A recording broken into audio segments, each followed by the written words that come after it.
Kalimantan adalah paru-paru dunia.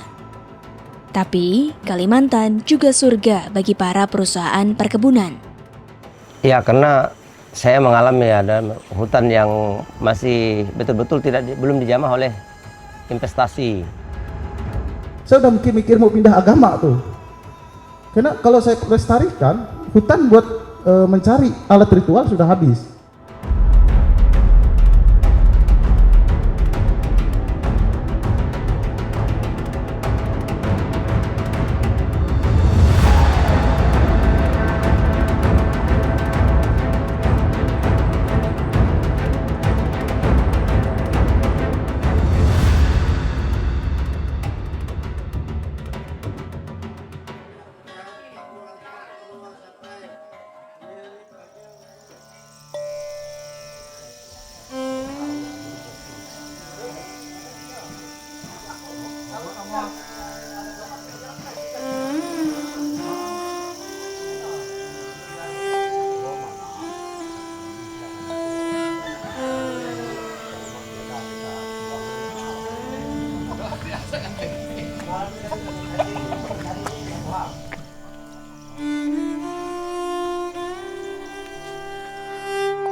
Lepas bahasan almond nih, nah kayak itu.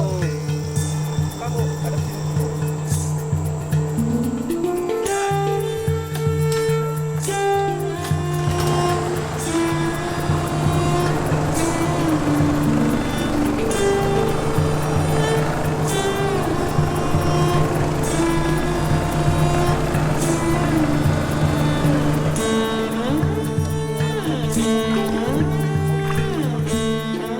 Saya mengalami ada hutan yang masih betul-betul belum dijamah oleh investasi.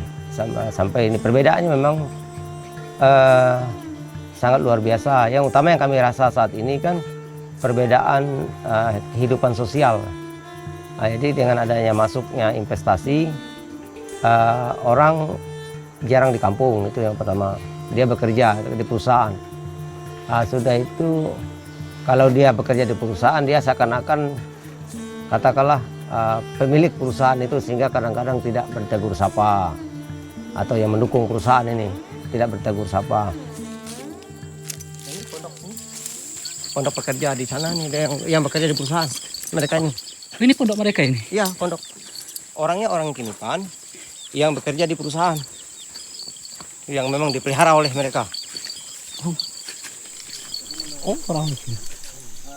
Dengan dalih sebagian wilayah hutan ini adalah hak mereka, alias warga Kinipan itu sendiri, pohon-pohon besar ditebang secara pribadi lalu dijual. Dan perusahaan turut membantu dalam pembukaan jalur transportasi. Pakai ini ada lagi kan kayu-kayu ini. Ulin kayu besar sudah habis. Ini makan bekas jalannya. Ini dibantu perusahaan kan, didorong satu kali lewat. Sudah itu ambil kayu besar-besarnya. Yang seperti ini sisa diladangi, nanti dijual sama mereka. Nanti alasan perusahaan kan, kata perusahaan, warga yang jual kan itu. Oh.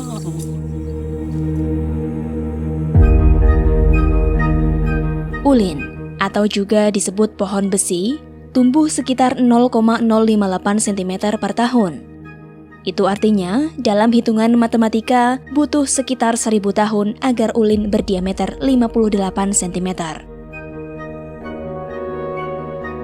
Karena kekuatannya, ulin sering digunakan untuk pondasi rumah karena tahan di segala cuaca. Namun, pohon ini dikeluarkan dari tanaman yang dilindungi pada tahun 2018. Ini jelas memudahkan para perusahaan dan investor dalam pembukaan lahan. Lalu, pemandangan seperti ini yang disaksikan oleh Effendi Buhing. Oh, ini udah sawit ya? Iya.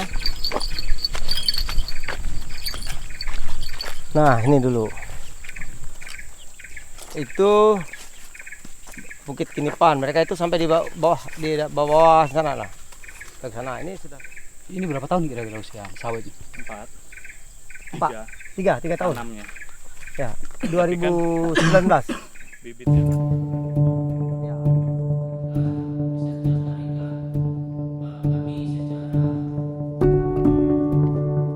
Dan pertemuan ini ada kaitannya antara hutan alami yang berubah menjadi lahan perkebunan.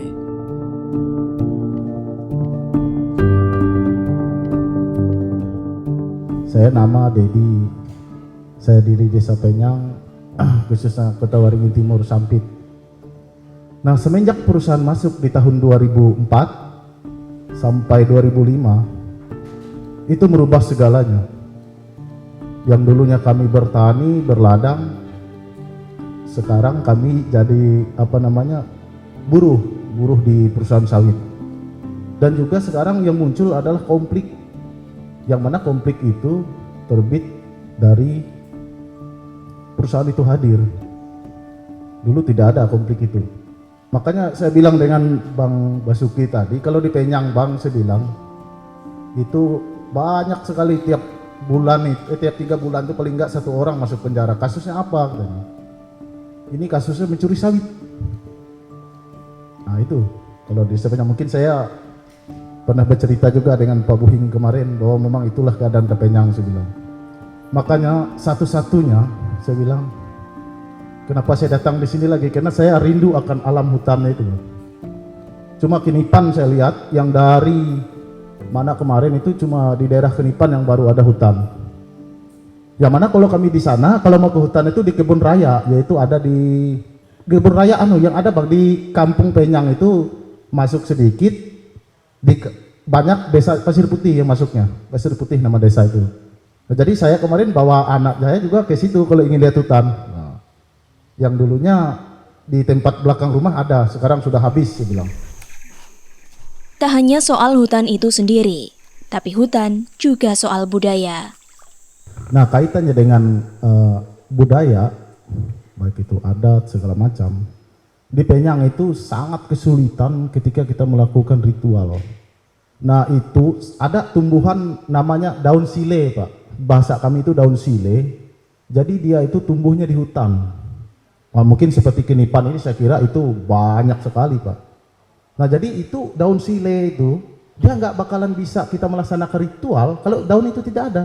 Karena kata kami sana pesor atau rohaniawan itu tidak mau melaksanakan ritual tersebut. Nah, karena berkaitan dengan leluhur kan nggak bisa nego-nego dia. Kata Pak Buhing tadi, kalaupun kita kebiasaan pakai bambu, ngikat pakai rotan kan nggak bisa diganti pakai paralon sama rabia kan begitu. Nah, itu kaitannya saya lihat dengan masuknya juga investasi di desa, itu juga budaya. Ini bicara di kampung saya, Pak ya, itu sudah kelihatannya bisa habis itu, nggak ada akalan dilaksanakan lagi. Nah, ujung-ujungnya kemarin, termasuk saya sendiri, saya juga mikir, karena saya masih orang Hindu keharingan, saya udah mikir mau pindah agama tuh. Karena kalau saya lestarikan, hutan buat mencari alat ritual sudah habis. Nah, sudah sekali kita yang nggak bisa berladang. Nah, itu Pak.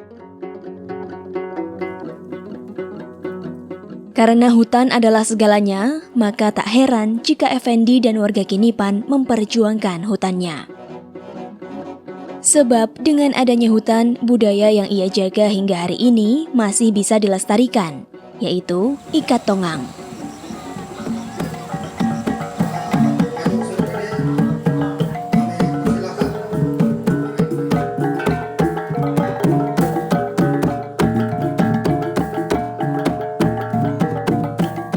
Jadi akar tongang ini akar yang kuat. Orang tua dulu dia pakai untuk membuat jala atau jaring. Jadi dia ambil sedikit bisa untuk jala, bikin pukat. Nah, karena dulu kan belum mengenal nelon. Jadi akar ini begitu kuat. Nah, sehingga kenapa akar tongang ini diambil untuk ikat tongang, karena akar ini kuat. Jadi ikat tongang itu artinya tanda persaudaraan, pengikat persaudaraan, bahwa kita artinya bersaudara atau dengan orang yang kita ikatkan tongang itu. Nah, di dalam tongang ini kan ada daun ya. Itu namanya daun sengkuba. Daun sengkuba itu selain untuk bumbu masakan, sengkuba ini juga untuk jampi-jampi. Nah, untuk jampi-jampi. Jadi untuk orang yang misalnya terkena sesuatu kita jampi dengan daun sengkuba. Nah, diikatkan ke sini artinya ya kita artikan bahwa dia itu supaya selamat begitu. Nah, jadi selain mengikat persaudaraan, dia itu doa itu supaya selamat. Makanya ada istilahnya panjang umur pahit darah, artinya panjang umur, artinya supaya sehat terus, mudah rezeki, dan itu kan doanya.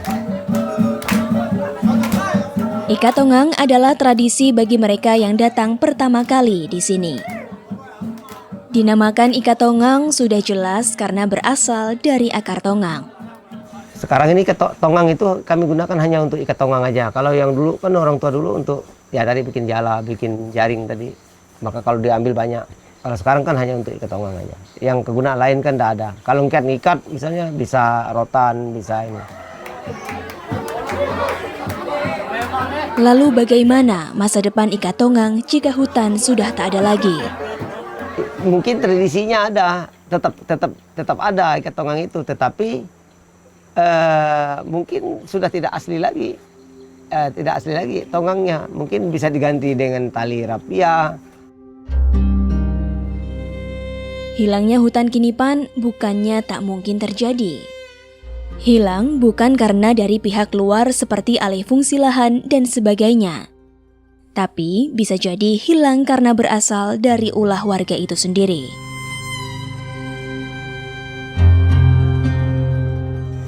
Ya, jadi ini berdasarkan dari keprihatinan juga ya.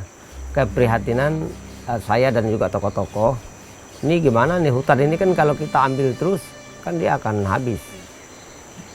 Jangankan perusahaan ya. Kita pun kalau tebangin terus, ulin tebangin terus, meranti tebangin terus untuk kebutuhan kita kan lama-lama kan akan punah juga kan. Nah, jadi kita punya ide, tapi ini belum kita bicarakan di forum lah. Ini baru beberapa tokoh dan saya sendiri. Bagaimana kita buat peraturan adat, misalnya yaitu tadi orang menikah dia harus tanam tanam pohon dulu.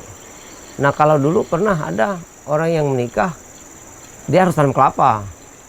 Nah, itu tanam kelapa. Tapi kelapa itu filosofi dia bahwa seperti kelapa itulah dia berbuah banyak. Itu artinya punya anak banyak.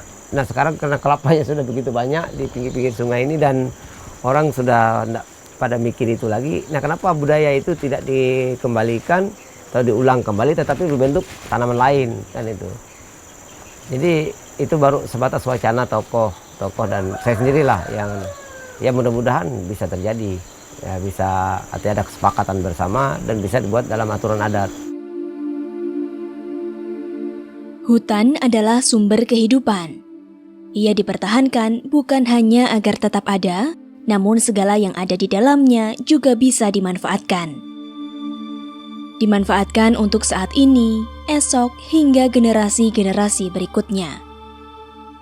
Ketika hutan hilang, maka budaya pasti akan hilang.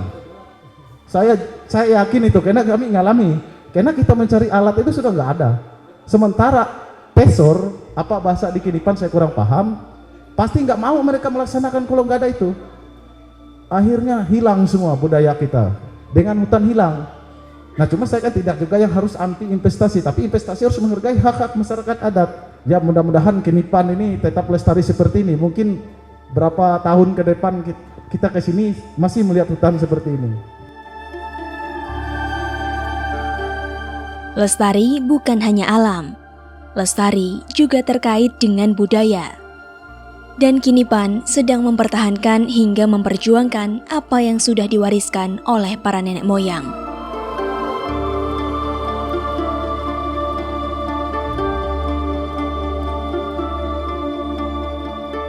Sekolah adat itu penting buat kami karena adat dan budaya kami yang khususnya Bakelinang, Basoi,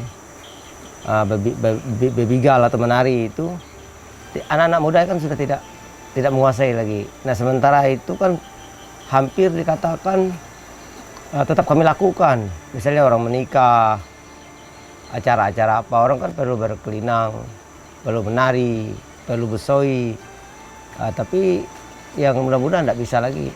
Keprihatinan itulah saya sendiri melihat bahwa ini penting untuk dipelajari anak-anak. Kalau tidak ini, kalau yang tua-tua ini sudah tidak ada lagi, otomatis kan anak-anak tidak bisa gitu ya. Yang generasi mudanya tidak bisa lagi. Nah, jadi dari keprihatinan itulah maka saya berinisiatif dan juga ada dukungan dari kawan-kawan, khususnya koalisi untuk Kinipan itu, sehingga kita mendirikan sekolah itu.